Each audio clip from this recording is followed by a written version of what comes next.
everyone, welcome once again back to my channel that is Science with Apps। तो जैसे कि आप सबको पता है हम अब प्लस टू की प्रिपरेशन कर रहे हैं और साइड बाय साइड एमएट्स के नोट्स प्रोवाइड कर रहे हैं, ठीक है।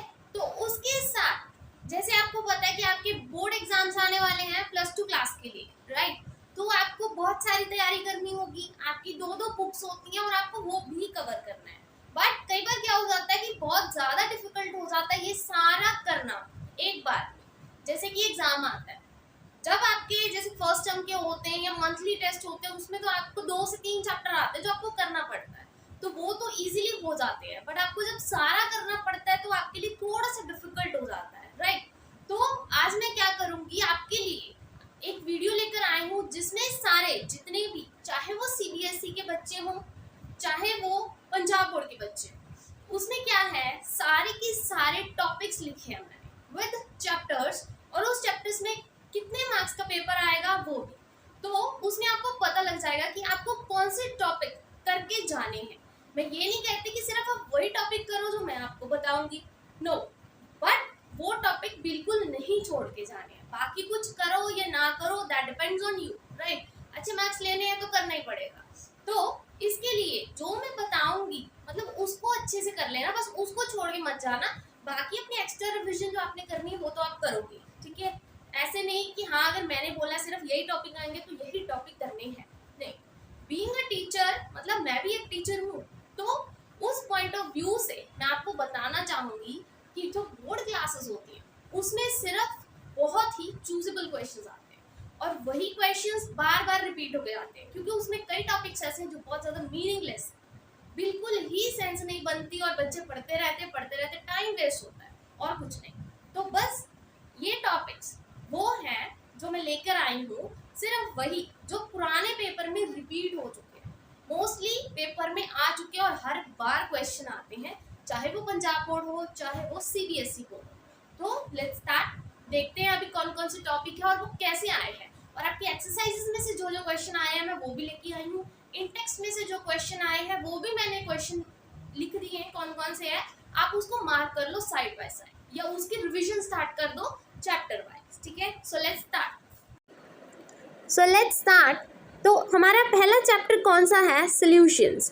तो आप सबको पता है कि सॉल्यूशन आपका सेकंड चैप्टर है, पहला सॉलिड स्टेट है। सॉलिड स्टेट में से बहुत कम आता है, जिस वजह से मैं सिर्फ वही लेके आई हूँ जो बहुत ज़्यादा इंपॉर्टेंट है और मोस्टली रिपीट होते हैं, ओके।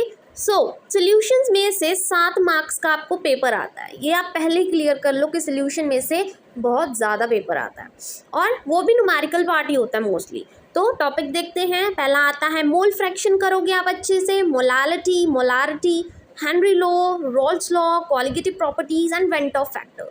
ये तो सबसे ज़्यादा इंपॉर्टेंट टॉपिक है, इनको छोड़ के नहीं जाना क्योंकि इनमें से क्वेश्चन आते ही आते हैं, राइट। और एक्सरसाइज में से कौन कौन से क्वेश्चन करने हैं आपको, 2.4, 2.5, 2.9, 12, 35, 15, 22, 40 एंड 41। और इन टेक्स्ट वाले कौन से क्वेश्चन हैं, 2.1, 2.4, 2.6, 7, 9 एंड 11। इनमें से कुछ छोड़ के नहीं जाना क्योंकि सॉल्यूशन का जो चैप्टर है वो सीधा 7 नंबर का आता है आपके लिए, ठीक है। उसके बाद आएगी इलेक्ट्रोकेमिस्ट्री। इलेक्ट्रोकेमिस्ट्री सीधी 9 नंबर की आती है, ठीक है। बोरिंग मार्क्स है, अच्छे से कर लोगे ये टॉपिक, अच्छे से नंबर आ जाएंगे। तो सबसे इंपॉर्टेंट पहला आता है नर्नेस्ट इक्वेशन आती है, कंडक्शन एंड कोरोश लॉ आता है, फैराडेज लॉ और रिएक्शन आती है करोजन की, ये तो आपको पता ही है, रस्टिंग क्या होती है, करोजन क्या होती है, ये सब क्वेश्चंस पूछे जाते हैं। और साइड बाय साइड उसकी रिएक्शंस और प्रिवेंशंस मोस्टली आती हैं। फिर बैटरीज के बारे में, फ्यूल सेल्स के बारे में आ जाता है, आपको रिएक्शंस लिखनी, कैथोड एनोड, ये सब कुछ आपको लिखना पड़ेगा। और इंटेक्स के कौन से क्वेश्चन हैं, 3.2, 5, 6, 8, 9 एंड 10। और एक्सरसाइज में से कौन से क्वेश्चन आए हुए हैं, 3.2, 3, 5, 9, 11, 15, 16 एंड 18। ये आप अपनी बुक्स में मार्क कर लो, आपके पास एनसीईआरटी सॉल्यूशन है उसमें मार्क कर लो, ये क्वेश्चंस आएंगे ही आएंगे, 9 marks, right. Now comes with chemical kinetics, 7 number का पेपर आता है केमिकल काइनेटिक्स में से। तो इसमें से सबसे पहला इंपॉर्टेंट है unit of rate constant for different orders. ये आपने पढ़ा होगा, zero order, first order, second order, third order, उसमें से आपको यूनिट्स पूछी जाएंगी या आपको दे दिया जाएगा फॉर्मूला और पूछा जाएगा कि ये फर्स्ट ऑर्डर का फॉर्मूला या सेकंड ऑर्डर का, यानी कि ग्राफ्स बनाने आते हैं आपको पेपर में, राइट। और अगर पंजाब बोर्ड की बात की जाए तो उनमें आपको पता ही है कि मल्टीपल चॉइस कई बार आ जाती है, और मल्टीपल चॉइस नहीं आती तो टिक द ऑप्शन तो आते हैं MCQ, राइट। तो MCQ में क्या करना है आपको, यही क्वेश्चंस आएंगे इसमें से, और कुछ नहीं आएगा। बाकी तो आपको चलो करना ही है, वो तो मैंने पहले ही बता दिया, बट ये छोड़ के नहीं जाने। अरेनियस इक्वेशन आएगी, ऑर्डर और मॉलिकुलैरिटी का डिफरेंस आ जाता है या सिंपल डेफिनेशन आती है, और न्यूमेरिकल्स आएंगे सिर्फ फर्स्ट ऑर्डर के, राइट। और इंडेक्स में से 4.3, 4 एंड 6 एक्सरसाइज में से ये सारे क्वेश्चंस आएंगे, ये छोड़ के नहीं जाने, अच्छे से मार्क कर लो अभी भी। Now comes D and F block. D and F block elements में से प्रॉपर्टीज आती हैं डी ब्लॉक की, आपको पता ही है। इसमें से कोई भी क्वेश्चन आए, कोई भी आंसर तो सीधा सा होता है कि ये क्यों हुआ, लेंथेनॉइड कॉन्ट्रैक्शन की वजह से हुआ। कलर वाला आ जाए, उसमें भी डी ट्रांजिशन होता है। डी ट्रांजिशन क्यों होता है, लेंथेनॉइड कॉन्ट्रैक्शन की वजह से होता है। ये तो बहुत नॉर्मल से क्वेश्चन है, आप सबको पता है कि लेंथेनॉइड में से आता ही आता है, इंपॉर्टेंट है। कॉन्ट्रैक्शन, लेंथेनॉइड कॉन्ट्रैक्शन प्रॉपर्टीज आती हैं KMNO4 एंड K2Cr2O7, और ये दो इंपॉर्टेंट है। ये तो मेन आते हैं कि इसकी प्रिपरेशन करनी है, इसकी प्रॉपर्टीज़ बताई जाए। ये न्यू चीज़ ऐड हुई है आपकी NCERT में, और इसको अच्छे से करना है क्योंकि ये दोनों में से ही एक आता ही आता है। इंटेक्स्ट में से आएंगे 8.10, 9 एंड 3। एक्सरसाइज में से ये 3, 11, 21, 25, 26 एंड 28। फिर आता है कोऑर्डिनेशन कंपाउंड। कोऑर्डिनेशन कंपाउंड में से कितना आता है, 7 नंबर का आता है।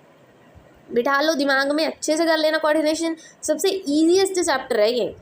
तो इसमें से थ्योरीज आएंगी, कौन सी आएंगी, वैलेंस बॉन्ड थ्योरी आएगी, क्रिस्टल फील्ड थ्योरी आएगी।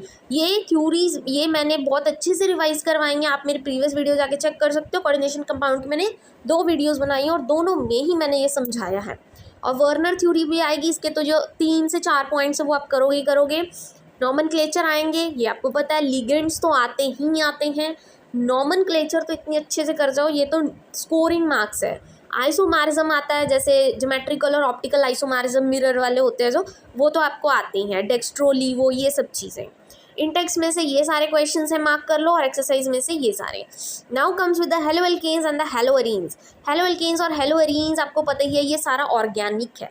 Organic means full of reactions. अब रिएक्शंस करनी कौन कौन सी है, बहुत सारी रिएक्शंस होंगी, देखोगे तो खुद का दिमाग घूम जाएगा कि कौन सी रिएक्शन करनी है कौन सी नहीं। So let's start. नॉमेनक्लेचर तो करना ही है, ये तो बेसिक्स है ऑर्गेनिक के, और ये बेसिक्स मैं आपको करवाऊंगी, एक वीडियो डालूंगी। सिंपल बेसिक नॉमेनक्लेचर कैसे करते हैं वो मैं आपको सिखाऊंगी, राइट। SN1 SN2 आएगा, ये तो आपको पता ही। मार्कोनिकॉव, एंटी मार्कोनिकॉव, ये तो बहुत इंपॉर्टेंट है। बीटा एलिमिनेशन और सेटजेव रूल तो छोड़ के ही नहीं जाना। बाकी नेमिंग रिएक्शन इस चैप्टर की सारी आती हैं। वुड्स हो गया, वुड्स फिटीग हो गया, सैंडमियर रिएक्शन हो गई, ये सब। और एक्सरसाइज में से ये क्वेश्चंस तो आते ही आते हैं, most of the times repeat हो चुके हैं ये। फिर आता है अल्कोहल, फिनोल एंड ईथर, ये भी आपको सबको पता है ऑर्गेनिक ही है। इसमें से मैकेनिज्म आती है हाइड्रेशन ऑफ एल्कीन की, डिहाइड्रेशन आती है alcohol to alkene, dehydration of alcohol to ether, ये तो इंपॉर्टेंट है। और नेमिंग इसमें से कौन सी आती है, कोबस रिएक्शन, विलियम सिंथेसिस और राइमर टाइमर, ये 3 कर जाओ, इनफ है, ठीक है। और इंटेक्स में से ये 2 क्वेश्चंस आते हैं, एक्सरसाइज में से ये 4 से 5 क्वेश्चंस आते हैं इसमें। फिर आता है एल्डिहाइड कीटोन्स एंड कार्बोक्सिलिक, आपको पता है कि ये भी क्या है, 8 नंबर में आता है एल्डिहाइड वाला, क्योंकि ये बहुत ज़्यादा इंपॉर्टेंट चैप्टर है। ऑर्गेनिक के पॉइंट ऑफ व्यू से देखा जाए, नेमिंग तो आती ही आती है सारे बाकी 2 चैप्टर्स की, बट इसमें से सबसे ज़्यादा आता है क्योंकि इसमें नेमिंग ज़्यादा है। आती कौन सी है, कैनिज़ेरो हो गया, एल्डोल हो गया, और क्रॉस एल्डोल कंडेंसेशन आती है ये। एसिडिक करेक्टर आ जाता है, कार्बोक्सिलिक एसिड का रिडक्शन आ जाती है, ये सारी रिएक्शंस है। Stephen reduction, Wolff Kishner reduction, Rosenmund reduction, Clemmensen reduction, ये सब इंपॉर्टेंट टॉपिक्स है। इंटेक्स में से ये 2 क्वेश्चंस आएंगे, और एक्सरसाइज में से ये सारे क्वेश्चंस अच्छे से मार्क कर लेना। Now comes with the amines. Amines chapter में से क्या आता है, बेसिक स्ट्रेंथ आ जाती है, पूछ से जाइए अमीन्स की। हॉफमैन्स ब्रोमोमाइड डिग्रेडेशन, ये रिएक्शन पक्का आती है। और डाइजोनियम सॉल्ट की प्रॉपर्टीज़ आती हैं, राइट। इंटेक्स में से ये 3 क्वेश्चन आते हैं, और एक्सरसाइज में से ये सारे आप मार्क कर लेना। फिर आता है आपका biomolecule, last chapter, important chapter है, इसमें से भी आता है क्वेश्चन, कम से कम 5 नंबर का पेपर आता है। केमिकल प्रॉपर्टीज़ आती हैं ग्लूकोज की, ये आपको पता है सारी। आपने क्या करना है, स्ट्रक्चर्स बनाने हैं पहले, तो वो सीखने हैं, ग्लूकोज, सुक्रोज, फ्रक्टोज सबके, ठीक है। फिर उनकी रिएक्शंस तो बहुत ज़्यादा ईजी हैं, वो मैं आपको करवा दूँगी जो आपको चाहिए। अगर आपको लगता है कि कोई आपको टॉपिक चाहिए बट अभी मैंने नहीं अपलोड किया, तो प्लीज़ आप मुझे कमेंट सेक्शन में लिख दीजिएगा, मैं वो टॉपिक आपको समझा दूँगी अच्छे से।